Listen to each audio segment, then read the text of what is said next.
Hello friends, good morning. स्वागत है आप सभी का हमारे इस यूट्यूब चैनल हिंदी साहित्य में। इस वीडियो में हम लोग शॉर्ट क्वेश्चन के बारे में जानेंगे जो कि प्रगतिवाद। इस पर टिप्पणी लिखने के लिए आती है। 5 मार्क्स का क्वेश्चन है। प्रगतिवाद है जो कि आधुनिक हिंदी साहित्य पर जितने भी पश्चिमी विचार दर्शनों का प्रभाव पड़ा है, प्रगतिवाद उनमें सबसे महत्वपूर्ण है। और ऐतिहासिक दृष्टि से भी जिस प्रकार से आदर्शोन्मुख यथार्थवाद प्रेमचंद के कथा साहित्य में विकसित हो रहा था, उसमें काफी अंश उस बौद्धिक जागरूकता का था जो कि रूस के क्रांति के बाद से समस्त बौद्धिक जनों के मानसिक स्तरों को आंदोलित कर रहा था। देखते हैं कि प्रगतिवाद क्या है। प्रगतिवाद सामाजिक यथार्थवाद के नाम पर चलाया गया वह साहित्यिक आंदोलन है जिसमें जीवन और यथार्थ के वस्तु सत्य को आश्रय मिला और जिसने सर्वप्रथम यथार्थवाद की ओर समस्त साहित्यिक चेतना को अग्रसर होने के लिए भी प्रेरित किया।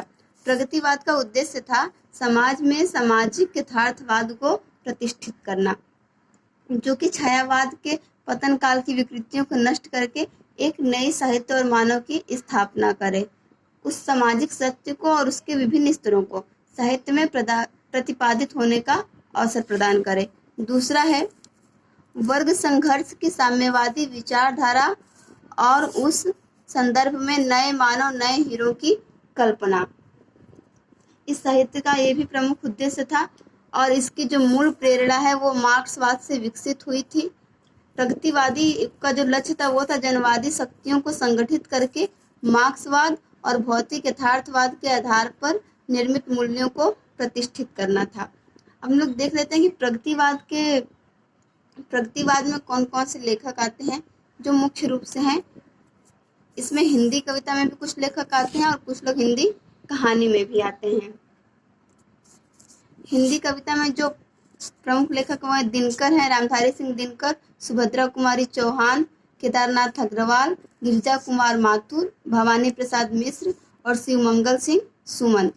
कहानी की बात करें तो कहानी में मुख्य रूप से लेखक हैं यशपाल, भगवती चरण वर्मा, उपेंद्र नाथ अस्क, विष्णु प्रभाकर, रांगिया राघव और अमृतलाल नागर।